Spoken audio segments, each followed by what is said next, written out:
Assalamualaikum warahmatullahi wabarakatuh. Halo Tribuners, selamat sore.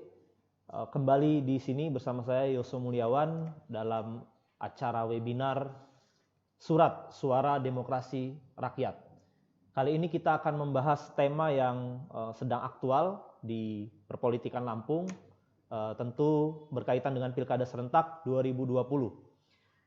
Sekarang masih masa verifikasi faktual dukungan bakal calon kepala daerah dan wakil kepala daerah dari jalur perorangan. Kita sudah ada dua narasumber dalam webinar kali ini. Yang pertama, Bang Deddy Triadi, Ketua KPU Kota Bandar Lampung. Halo, selamat sore Bang Deddy. Selamat sore. Apa kabar Bang? Sehat-sehat Bang? Baik Bang Yoso, sehat. Baik Bang Deddy. Kemudian Tribuners yang kedua, narasumber kita Ketua Bawaslu Kota Bandar Lampung, yaitu Bang Chandra Wansah. Halo Bang Chandra. Halo, selamat sore. Ya, sehat-sehat Bang? Alhamdulillah. Ya, Tribuners, ini dua narasumber kita, Ketua Komisi Pemilihan Umum Bandar Lampung dan Ketua Badan Pengawas Pemilu Bandar Lampung. Kita akan bincang-bincang soal verifikasi faktual bakal calon wali kota dan wakil wali kota Bandar Lampung dari jalur perorangan. Baik, sebagai pengantar, sudah berakhir verifikasi faktual hari Minggu kemarin, 12 Juli 2020. Tolong koreksinya Bang Deddy dan Bang Chandra kalau salah. Kemudian tentunya ada banyak temuan dari KPU Bandar Lampung melalui panitia pemungutan suara yang melakukan verifikasi di lapangan, termasuk juga Badan Pengawas Pemilu melalui pengawas kelurahan yang melakukan pengawasan juga dalam proses verifikasi di lapangan.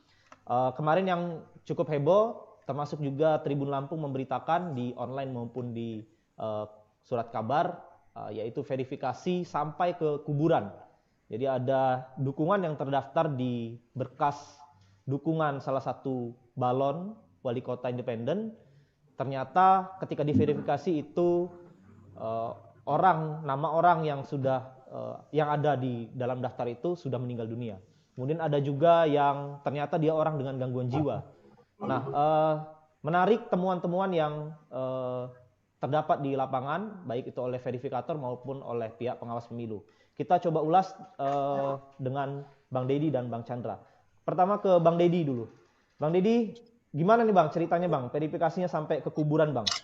Ada yang bilang bagus, ini kan selain cek, recheck, bahkan triple check sampai ke kuburan. Ada juga yang bilang tidak perlu, karena kan sudah ketemu di rumah, dibilang meninggal, mungkin nggak perlu lagi sampai ke kuburan. Seperti apa nih Bang Deddy? Ya, terima kasih Bang Yoso. Ini menandakan bahwa penyelenggara kita, tim verifikator kami, yaitu PPS yang bertanggung jawab terkait dengan verifikasi faktual, itu memang bekerja sesuai dengan regulasi. Bahwa PPS ini mendapat data dari KPU Kota Bandar Lampung hasil verifikasi administrasinya. Bahwa kami kan melakukan verifikasi administrasi terkait dengan lengkap dan tidak lengkapnya data dukungan. Yang pertama adalah kita melihat di B11 KWK-nya itu adalah adanya formulir dukungan yang dibuktikan dengan lampiran identitas KTP dan ditandatangani bermaterai. Itu verifikasi yang kami lakukan selama kurun waktu sebelum pandemi kemarin. Nah, sekarang waktunya verifikasi faktual oleh PPS, yaitu selama dari tanggal 26 Juni sampai dengan sebenarnya 14 hari itu sampai dengan 9 Juli. Ya. Memang teman-teman PPS saat melakukan verifikasi banyak dinamika yang ditemukan di lapangan. Kan bagi kami adalah dukungan itu wajib berdasarkan regulasinya untuk didatangi secara door to door, karena memang regulasinya verifikasi faktual itu bukan sampling tapi secara sensus. Ada berbagai macam temuan buat tim verifikator kami. Salah satunya itu ada di kelurahan di Teluk ya, bahwa ada pendukung mungkin saat lagi dikumpulkan KTP-nya, karena kan KTP dukungan ini dikumpulkan pada awal Januari dan Februari saat penyerahan dukungannya. Sementara verifikasi faktualnya kalau seharusnya itu di bulan Maret yang lalu. Maret dan April, tapi karena pandemi jadi ditunda baru dilanjutkan di bulan Juni Juli. Jadi kemungkinan bisa saja memang para pendukung ini yang tadinya mungkin di Januari Februari itu masih ada, tapi begitu masuk Juni Juli ada berapa yang sudah almarhum. Bahwa ini menunjukkan PPS kami itu bekerja sesuai dengan regulasi. Jadi kalau memang mereka turun lapangan, itu ada buktinya memang setiap hari PPS itu membuat laporan progress report secara online ke kami, karena targetnya untuk verifikasi faktual, kita membagi range ya. Range-nya itu terutama kan kita menghitung jam kerja PPS, yaitu sehari itu 8 jam dihitung kerjanya, 1 jam itu diasumsikan satu PPS itu bertemu dengan 4 orang, dikalikan kita hitung itu jam kerjanya 7 jam ya, 7 jam itu. Jadi asumsinya satu PPS itu kalau mereka turun secara door to door itu bisa bertemu dengan 24 sampai 25 pendukung. Jadi kalau dengan 3 PPS itu menjadi 75 dalam sehari. Itu untuk hitungan kita dengan 14 hari itu bisa bertemu kurang lebih sekitar 1050. Memang ada dukungan yang cukup banyak ya, dan bukan ekstrim ya, tapi jumlahnya itu di atas 1000.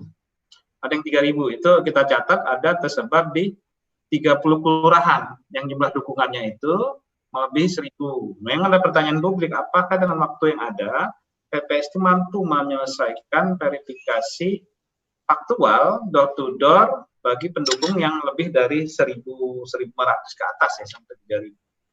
Memang ada kendala-kendalanya, karena memang teman-teman BPS ini saat turun lapangan bukan hanya ada sebagian masyarakat yang khawatir, karena kan BPS kita dilengkapi dengan APD ya, menggunakan face shield, dengan sarung tangan. Itu sebagian malah khawatir, jangan-jangan ada tim surveillance atau tim gugus tugas dari COVID yang membawa pasien.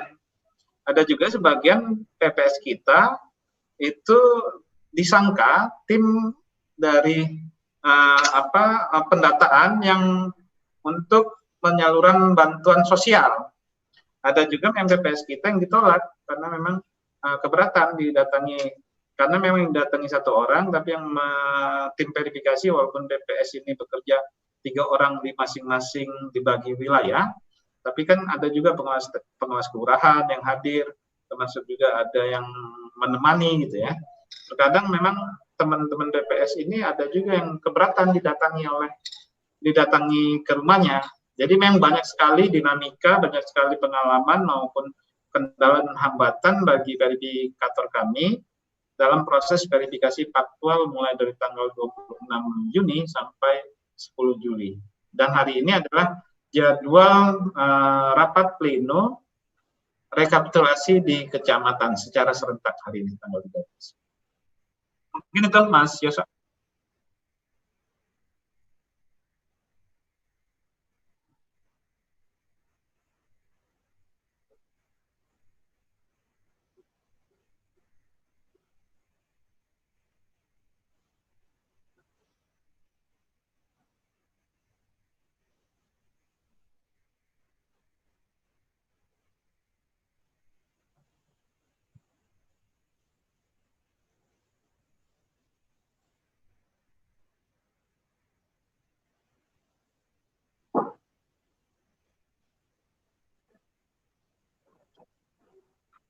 Ya, terima kasih. Memang ketika kita melakukan pengawasan dari jajaran Panwaslu Kecamatan, Panwaslu Kelurahan mendampingi pihak tim verifikator atau PPS di dalam melaksanakan verifikasi, banyak dinamika juga yang kita ketemui ketika adanya dukungan misalkan yang sudah meninggal, ada juga dukungan pas didatangin oleh tim PK dan PPS, ibu atau RT menyatakan yang bersangkutan cacat mental, ya. Ini juga bukan di Pelabuhan Ratu, sedangkan yang meninggal ini ya hampir di semua kecamatan, tetapi yang kita intensifkan kemarin sampai ke makam ya, faktualnya untuk memastikan yang bersangkutan memang sudah meninggal, dalam artian kita ingin melihat, katanya ada nisanya juga katanya kan, memang yang bersangkutan itu bukan serta dengan RT-nya, karena penunjuknya kan dari pihak RT kemarin waktu melakukan. Ada 5 orang yang sudah meninggal dalam dukungan bakal calon perseorang ini nih ya. Daripada itu ya, memang masih ditemukan juga, misalkan adanya ASN, ya, penyelenggara pemilu yang masuk dalam dukungan. Nah, kita ya, ketika mengetahui hal itu, langsung kita instruksikan kepada jajaran kita yang ada di tingkat kecamatan untuk melakukan investigasi, ya, mendalami yang bersangkutan memang mendukung atau tidak, ya. Ini kita dalami, karena takut yang ditemukan ya, siapa tahu nanti kan. Dia lebih cinta kepada dukungan daripada PNS-nya. Netralitas ASN. Siapa tahu nanti dia juga lebih cinta kepada bakal calon yang dia dukung daripada penyelenggara pemilu. Sehingga kita kemarin ya menemukan sekitar ada 37 ASN untuk pasangan Firman ya, dan ada 18 ASN untuk pasangan Ike Edwin. Ya, ada 47 penyelenggara pemilu. Ini penyelenggara pemilu ya agak ini juga sebenarnya, karena ada PK Panwas Kelurahan, ya, ada PPS, ada PPK, termasuk Panwaslu Kecamatan juga ada juga kita temukan di dalam dukungan. Nah, yang untuk Panwaslu Kecamatan ya kita sendiri yang melakukan klarifikasi terhadap mereka untuk memastikan dari mana atau didistribusikan kemana ketika tahun 2019 atau tahun 2020 KTP yang bersangkutan. Itu yang kita dapatin. Sedangkan untuk pasangan Ike tadi ya ada 43 penyelenggara pemilu. Nah, juga semuanya telah kita lakukan klarifikasi atau investigasi terhadap dukungan-dukungan tersebut yang menurut kita tidak selayaknya mereka memberikan dukungan kepada bakal calon perseorangan.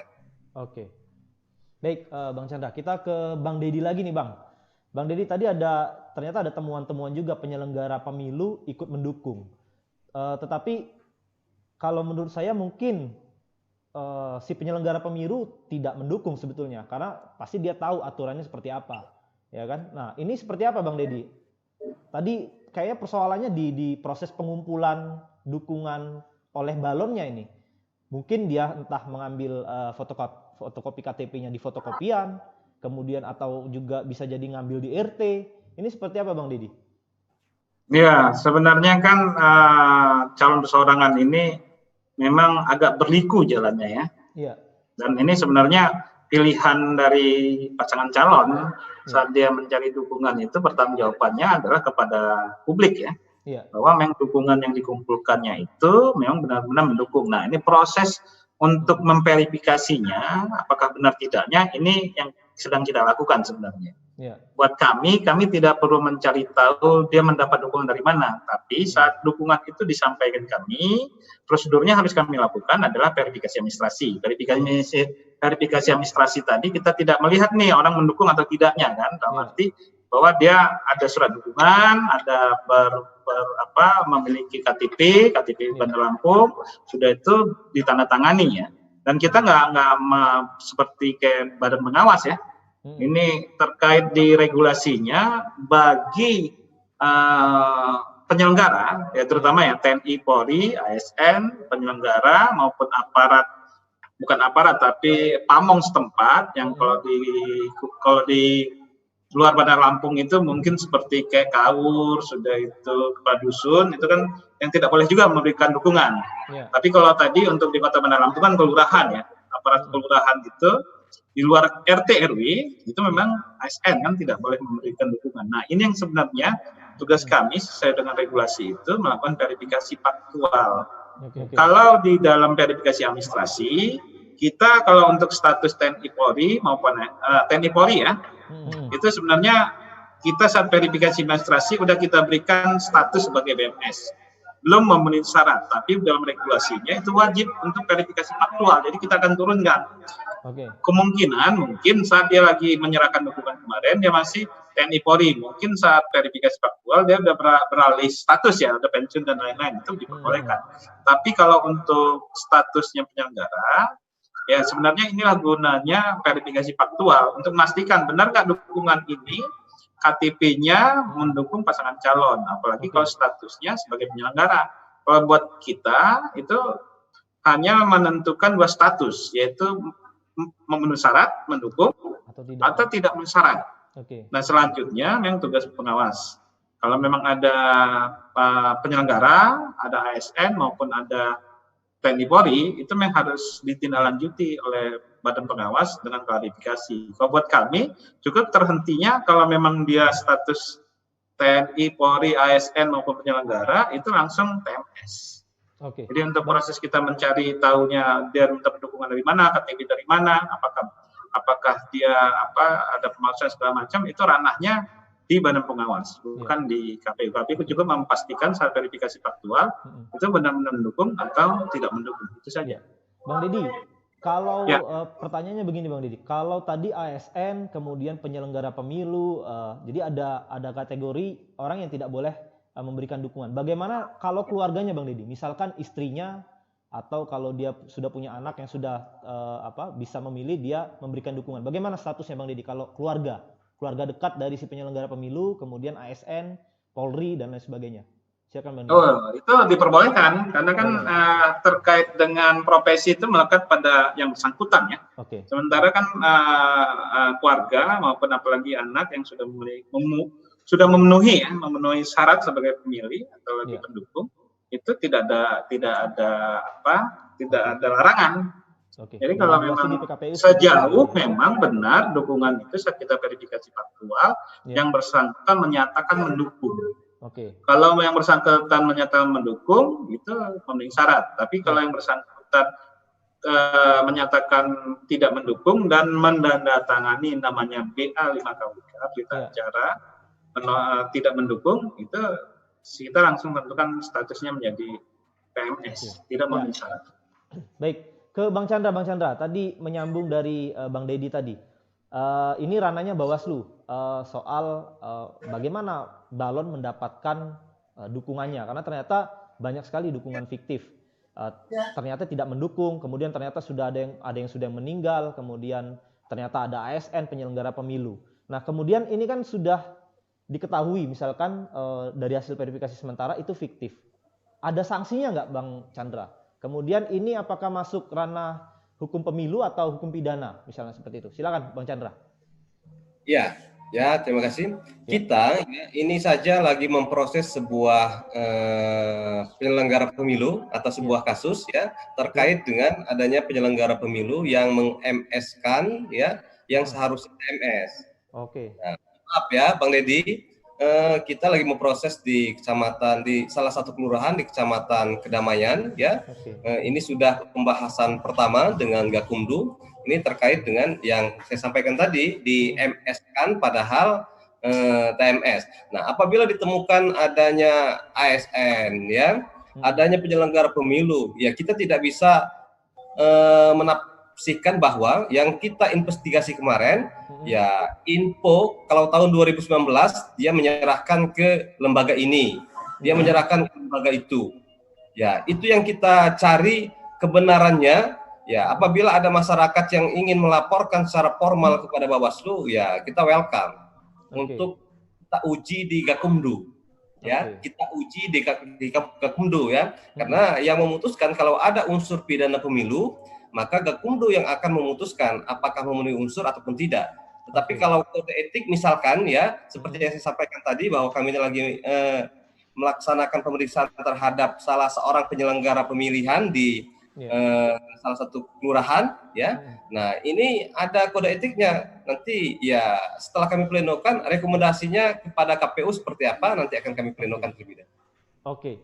Artinya masyarakat ketika dia merasa tidak mendukung, kemudian namanya dicatut, bisa melapor ke Sentra Gakumdu, Bang Chandra? Ya, Bawaslu ya, Bawaslu yang akan dibahas di Gakumdu. Diuji saja nanti.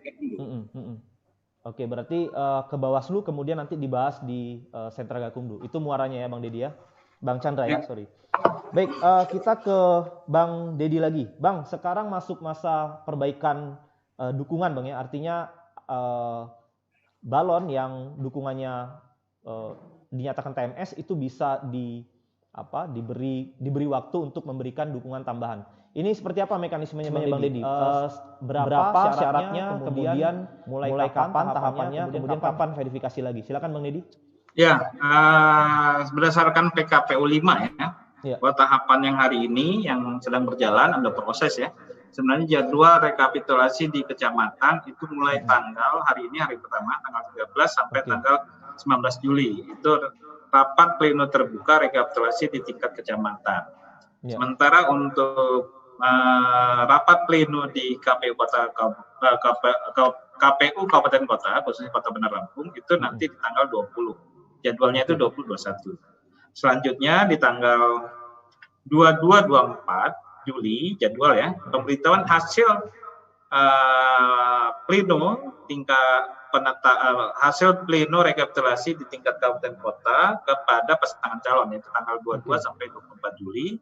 Dan tanggal 25 sampai 27 Juli itu penyerahan dukungan perbaikan.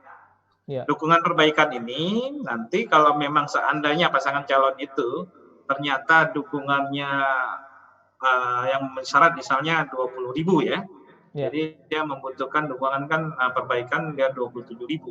27.000 dikali 2, jadi kurang lebih sekitar 54.000 yang akan diserahkan pada tanggal 25 sampai 27 Juli. Oke. 2 kali lipat ya Bang ya harus? Ya, 2 kali lipat dari yang kekurangan. Misalnya tadi dukungan totalnya kan dukungan ini 47.864 dukungan minimal ya.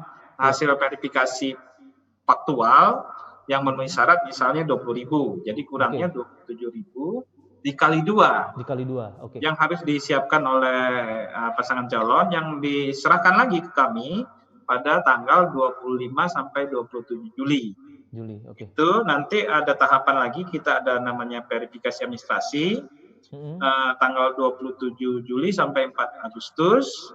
Setelah itu penyampaian kepada PPS, ke PPS melalui PPK, itu di tanggal 8 sampai 10 Agustus.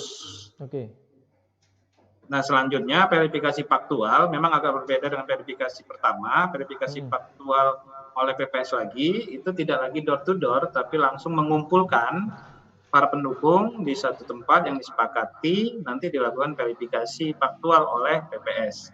Selama 7 hari, mulai dari tanggal 8 Agustus sampai 16 Agustus. Selanjutnya nanti rekapitulasi di tingkat kecamatan, tanggal 17 sampai 19 Agustus, dan pleno di tingkat KPU kota itu tanggal 20-21 Agustus. Nah, nanti kita hasilnya kalau yang memenuhi syarat, pasangan calon ini, calon perseorangan ini bisa mendaftar pada tanggal 4 sampai 6 September berbarengan dengan pasangan calon dari partai politik. Itu memang jalan berlikunya pasangan calon perseorangan ini cukup panjang.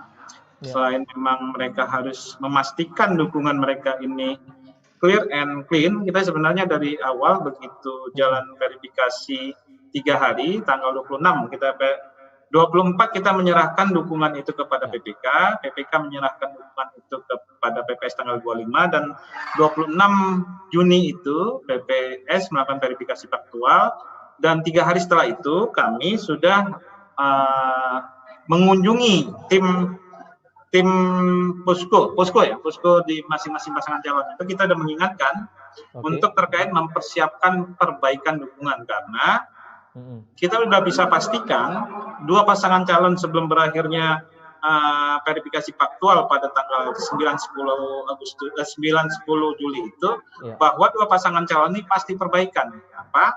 Karena dari dukungan yang diserahkan saat pendaftaran itu, misalnya ke Edwin itu menyerahkan 51.333.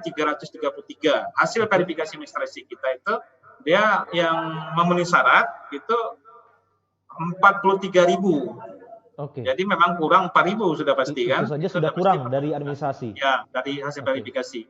Sementara ke pasangan Firman juga dari menyerahkan dukungan 55.555 itu hasil verifikasi administrasi kita yang memenuhi syaratnya 47.400. Oke. Jadi masih ada kurang sekitar 300. Ya, kurang juga. Faktual. Jadi bisa kita pastikan begitu verifikasi administrasi, verifikasi faktual berjalan 3 hari, kita sengaja rasul ke posko masing-masing pasangan calon perseorangan ini, udah kita warning, udah kita ingatkan, siapkan perbaikan dukungan minimal 2 kali lipat.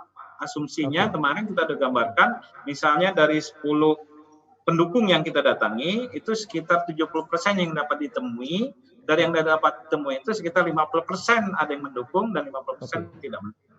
Jadi memang sudah kita kasih gambaran kepada masing-masing calon.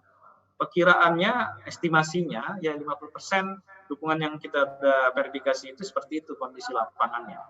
Jadi sebenarnya teman-teman pasangan calon itu, saya sudah ingatkan, jangan menunggu hasil verifikasi ini. Sudah pasti waktunya sangat pendek. Sebelum memang selesai rapat pleno di tingkat KPU, teman-teman sudah mempersiapkan dukungan perbaikan. Memang kita saat berkunjung itu, kita sudah melihat di masing-masing posko itu sudah mengumpulkan berapa banyak bendel KTP dan sudah dilakukan verifikasi oleh internal mereka. Tinggal kita lihat nanti pada tanggal 25 dan 27, apakah perbaikan dukungan itu mereka bisa serahkan dan bisa kita kumpulkan. Nanti kita uji lagi di tanggal 8 sampai 16 Agustus. Kita uji lagi apakah dukungan itu memang benar-benar real, dukungan itu clear datanya, dan nanti kita buktikan di tanggal 8 sampai 16 Agustus. Ya, baik. Kita ke Bang Chandra. Bang Chandra, ini proses verifikasi dukungan perbaikan nanti, dan tentunya pengawas pemilu kembali akan ikut serta. Bang Deddy, saya ingin bertanya soal politik uang. Bagaimana jika nanti pengawas pemilu menemukan praktek dugaan politik uang, misalkan ada pendukung tertentu itu dibayar dengan uang agar dinyatakan mendukung atau memberikan fotokopian KTP-nya. Nah, apakah dugaan politik uang ini nanti pada akhirnya bisa diproses, kemudian juga bisa membatalkan ketika misalkan pasangan calon dari independen ini mendaftar? Sanksinya seperti apa? Silakan, Bang Chandra. Ya, terima kasih. Di dalam regulasi kita ya sudah jelas terkait money politik itu ada di pasal 187A. Bagi yang memberi maupun yang menerima itu ada hukuman 36 bulan sampai dengan 72 bulan. Berarti 3 tahun sampai dengan 6 tahun. Nah, ini memang mengikat hanya kepada calon ya kalau sudah ditetapkan. Tetapi secara etik politik ya, Bawaslu RI pernah atau berkirim surat atau surat edaran Bawaslu RI kepada Bawaslu seluruh Indonesia agar melihat potensi-potensi politik uang.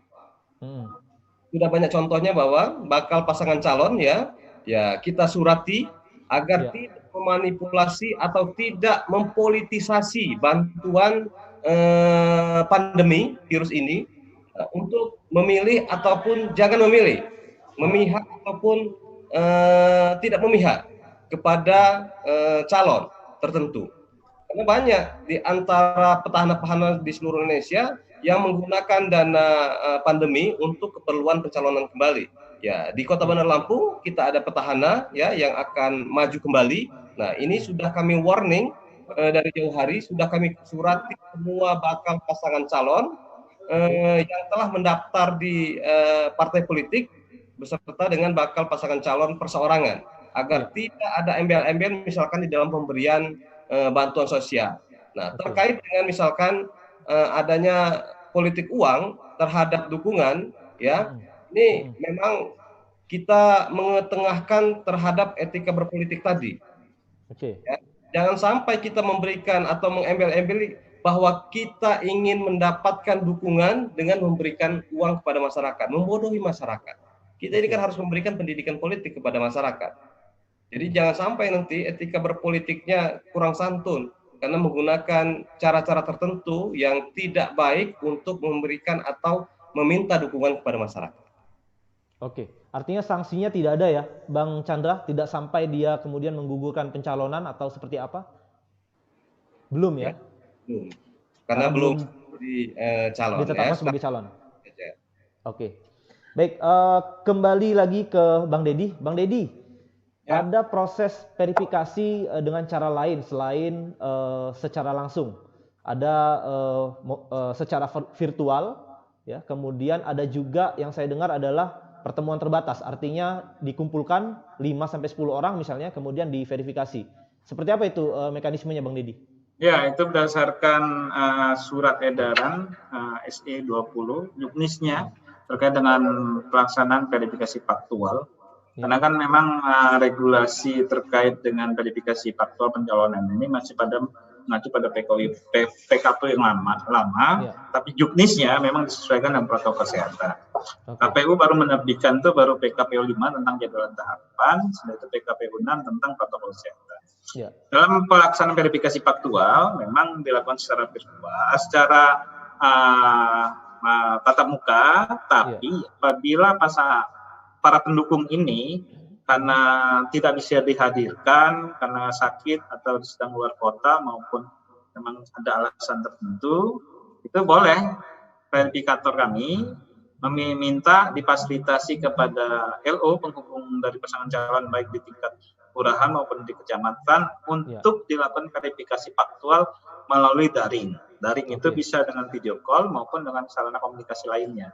Jadi ini untuk mempermudah memang, karena tadi mungkin waktunya cukup singkat, sementara mengumpulkan dukungan itu sampai satu kelurahan itu bisa sampai 1.000 atau lebih, itu kita diperbolehkan menggunakan fasilitas teknologi informasi untuk mempermudah kerja-kerja tim verifikator kami, terutama BPS, untuk verifikasi di lapangan. Mungkin itu, Mas Yosef. Oke, sudah dilakukan itu Bang ya?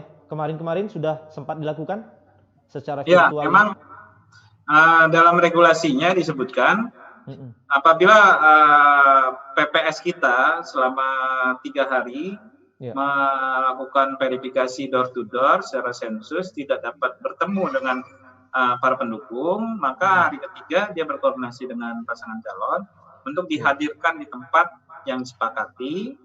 Jika kalau memang belum dikumpulkan, belum dapat berkumpul, itu bisa dilakukan dengan verifikasi faktual secara daring, atau mekanisme yang terakhir adalah para pendukung itu mendatangi sekretariat BPS di kelurahan. Jadi yang pertama adalah kalau yang pada periode yang sebelumnya 26 itu dilakukan secara door to door secara aktif, setelah itu berkoordinasi dengan LO untuk dihadirkan, dan yang terakhir kita menunggu di sekretariat BPS untuk para pendukung tadi yang belum dapat ditemui untuk mendatangi setelah kami. Nah, untuk periode perbaikan nanti hanya 2, yaitu mengumpulkan dan menunggu di sekretariat BPS.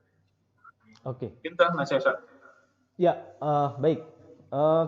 Kemudian kita ulas sedikit keseharian dari petugas verifikator maupun pengawas di lapangan ini, Bang Deddy dan Bang Chandra. Kita tahu saat ini pandemi corona dan itu mengubah kebiasaan kita semua, harus pakai masker, hand sanitizer dan lain sebagainya. Bagaimana nih keseharian teman-teman verifikator dan pengawasan di bidang pengawasan? Seperti apa? Ada dinamika khusus atau ada yang takut misalnya atau seperti apa? Mungkin silakan dimulai Bang Chandra dulu, Bang. Ya, terima kasih. Ya, banyak dinamika yang ditemui ketika kita mengawasi verifikasi faktual ini di masa-masa pandemi. Ya, kita juga ada surat dari Bawaslu RI agar kita misalkan memberikan edukasi kepada masyarakat ketika di perpak ya itu harus pakai alat pelindung diri ya. Kita juga dianjurkan untuk memakai sarung tangan misalkan kan, baju panjang ya, pakai masker, menjadi kewajiban, pakai tutup muka ya, ini juga diwajibkan ketika kita turun ke lapangan.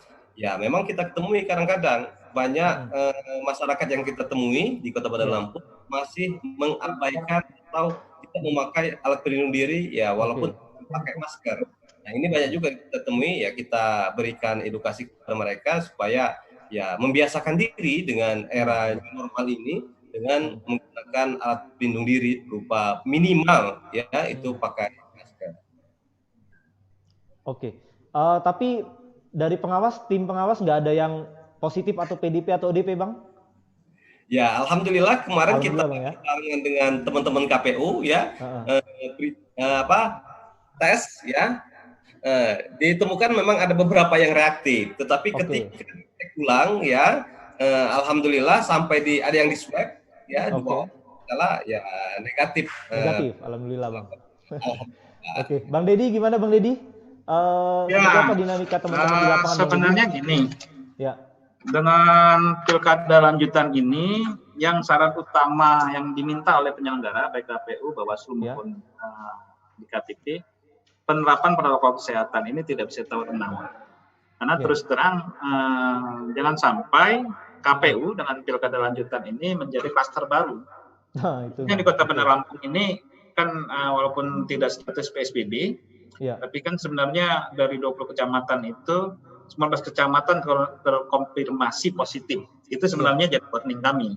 Kenapa kami dengan Bawaslu Kota Bandar Lampung itu meminta itu harus semua penyelenggara kita, mulai dari KPU, PPK, PPS, termasuk PPDP kami, PPDP yang kami rekrut hari ini, 1.700 itu mengikuti rapid test mulai dari hari Sabtu kemarin sampai hari Senin ini. Termasuk nanti pada saat pemungutan suara KPPS kita, kalau memang tidak berubah jumlah TPS-nya, 1.700 TPS dikali 9 orang itu sebanyak 15.300 personil itu yang nanti juga tetap dilakukan rapid test. Rapid test ini sebenarnya menjadi elemen sistem buat kita untuk mendeteksi agar kalau memang teman-teman khususnya sebelum mereka menjadi penyelenggara, kalau memang mereka reaktif, walaupun reaktif itu kan belum positif ya, tapi kita sudah bisa mendeteksi untuk melokalisir. Memang dalam hasil rapid test, Bang? Kalau hari ini kita lagi menunggu sebenarnya, dari gugus tugas ya, karena yang punya kewenangan untuk mempublis itu adalah gugus tugas. Kepentingan kami adalah menerima laporan agar kita tindak lanjuti. Kalau bagi PPDP yang reaktif itu langsung kita ganti. Sementara kalau kemarin saat TPS sebelum mereka verifikasi faktual itu, yang kalau yang reaktif itu ada prosedur protokol kesehatannya, mereka isolasi mandiri 10 hari. Setelah itu dilakukan rapid test kembali, kalau memang hasil reaktif, maka ditindaklanjuti dengan tes swab. Nah, dalam pelaksanaan di lapangan, memang kita sangat keras ya, mengingatkan teman-teman, ini menyangkut yang lebih utama dari politik itu, kalau Gus Dur, kata Gus Dur, adalah soal kemanusiaan. Jadi bukan hanya masalah politik yang politik ansih, tapi adalah yang utama adalah keselamatan, keamanan, dan kepentingan penyelenggara juga.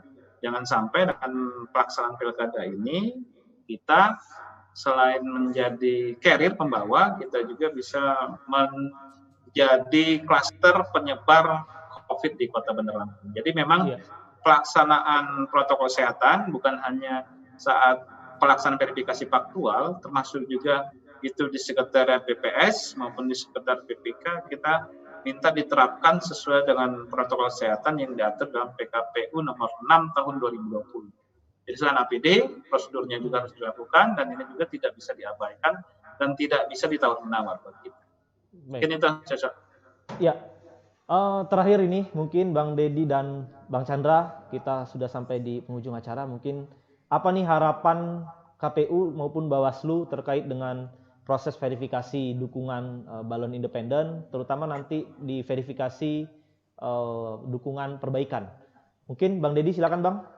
Ya, kita berharap bahwa kalau memang pasangan calon ini ingin mengikuti pertarungan pilkada pada tahun 2020 ini, kita berharap teman-teman calon melalui calon persorangan ini itu memang mempersiapkan sebaik-baiknya dukungan perbaikan itu. Kita minta clean and clear ya datanya agar kita tidak sulit dalam verifikasi faktual di tahap perbaikan, dan ini bukan kami yang menghambat, bukan kami juga yang menjadikan pasangan calon ini sebagai pasangan calon, tapi adalah tergantung dari pasangan calon itu sendiri dengan membuktikan dukungan-dukungannya itu secara real, secara nyata, dan yang benar-benar dukungannya itu bisa dibuktikan bahwa mereka memperoleh dukungan itu secara sah dan baik sesuai dengan regulasi yang ada.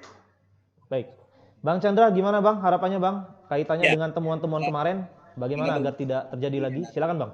Ada beberapa harapan yang saya sampaikan, termasuk kepada harapan terhadap KPU-nya juga, agar di dalam melaksanakan verifikasi, ya, administrasi, verifikasi faktual dengan memang menemui atau memang selalu berhubungan dengan LO sehingga nanti mereka tim pasangan calon tidak kesulitan di dalam memenuhi permintaan atau memenuhi di dalam pendaftaran ini. Itu yang pertama. Yang kedua, kepada masyarakat juga ya secara umum agar berani melaporkan ke Bawaslu dengan membawa bukti-bukti yang ada apabila nanti ya dirasa ada yang kurang pas terhadap verifikasi faktual nanti maupun adanya bakal calon yang mendaftar di Baik, cukup Bang.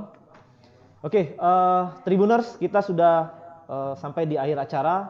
Tadi sudah berbincang cukup banyak dengan Bang Deddy dan Bang Chandra. Ternyata cukup banyak dinamika yang dialami oleh petugas verifikator dan pengawas pemilu dalam melaksanakan verifikasi dukungan bakal calon independen. Baik, terima kasih Bang Deddy dan Bang Chandra atas waktunya Bang. Semoga sehat-sehat selalu dalam menjalankan tugas di tengah pandemi ini. Tribuners, selesai sudah acara kita. Kembali kita bertemu di Senin depan dalam acara Surat Suara Demokrasi Rakyat. Kita sudahi acara ini. Wassalamualaikum warahmatullahi wabarakatuh. Waalaikumsalam warahmatullahi wabarakatuh.